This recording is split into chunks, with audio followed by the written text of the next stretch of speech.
My dad was mad I called the babysitter because it was hot outside and made me walk home in a huge hurricane.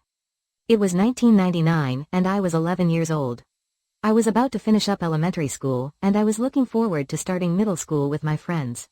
My birthday is in May and right before that, my parents had a family meeting. They told us that Mom had gotten a new job and we were moving. It wasn't too far away, maybe an hour drive, but I knew it meant I'd have to switch schools, which really bummed me out. It was the middle of the school year and I'd be starting at a new school in a new neighborhood with none of my friends. I knew it would take a long time to make new friends. We moved in early July and after a couple weeks, my parents and I got to visit the new school.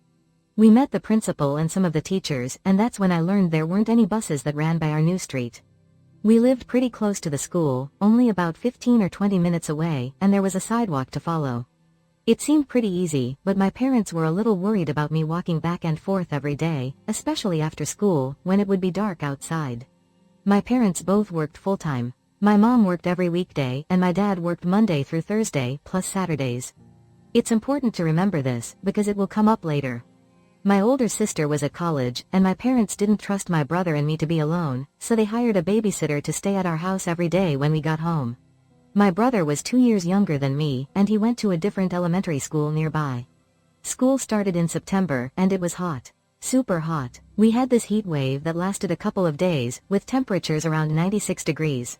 It was like a furnace outside. My school was a really old building. Most of it didn't have air conditioning, except for 2 of my classes. It was awful. It was hard to concentrate on my schoolwork. I was sweaty and tired, and I just wanted to get home to the cool air conditioning. The 20-minute walk home felt like forever when it was so hot. It was super annoying to have to walk all the way back from school. Sometimes I would use some of my snack money to call the babysitter from the payphone. It sounds weird, but we didn't have cell phones back then. I figured she'd feel sorry for me and want to pick me up. She did. She was always kind to me and wanted to make sure I was comfortable. She always had a smile and was really great. It made it way better to walk home and know she'd be waiting for me. She'd even make me snacks and watch my brother while I finished up some of my homework, then I could relax and watch TV with my brother. We loved to watch cartoons like Batman Beyond and Pokemon. It was still really hot for about 2 more weeks. I called the sitter 2 more times because I really couldn't stand walking in the heat. One Friday, I called and my dad answered. He was really angry. He said, "It's not that hot."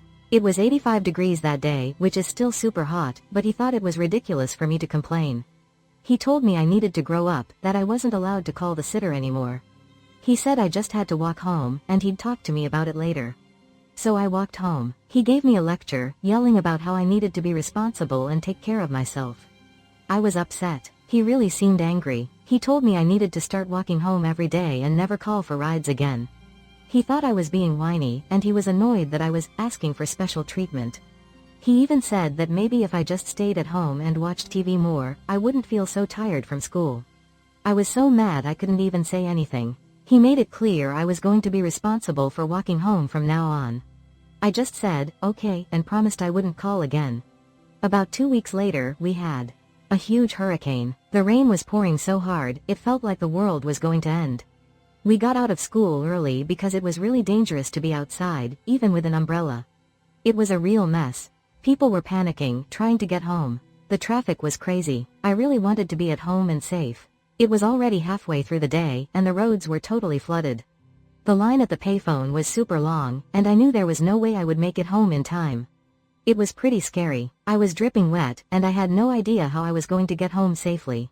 Then I remembered my dad's rules. He'd told me to stop calling for rides. So I started walking home, trying to stay off of the streets as much as possible to avoid the floodwater. It took me almost half an hour to get home, and I was completely drenched. I was scared. The wind was howling, the rain was coming down in sheets, and the storm seemed to be getting worse and worse. I could barely see 5 feet in front of me, and there were tree limbs down everywhere. It was so scary. I walked really carefully and tried to avoid any roads, just staying on the sidewalk, which wasn't even always easy to follow. I even had to step into some puddles to avoid a few branches that had fallen onto the sidewalk. I got soaked from head to toe, and my shoes squished with every step. The roads were so flooded, I couldn't even figure out how my parents were going to get home. They wouldn't even be able to drive to my school to pick me up, let alone get home through the flooded streets. When I finally got home, my parents were panicked. They had been trying to call me at school, but they couldn't get through. My mom had even left work early to get home in case I was walking. They were super relieved to see me. My mom came rushing to me and gave me a huge hug, and I was finally warm again. It was great to see them. My mom, still worried, was super confused. She kept asking how I got home and why I hadn't called her. I told her I had walked, and that Dad told me not to call again. My mom looked at my dad. "What do you mean, you told him not to call?" she asked. She thought that was totally insane. My dad tried to explain. He said, "I sort of implied there might be some exceptions." "But you never said that," I shouted. My mom turned to me. She told me I should go get dried off, put my wet clothes in the dryer, and have a warm bath. I started to walk away to go to my room when I heard my mom start yelling at my dad. She called him ridiculous for making me walk home in that storm.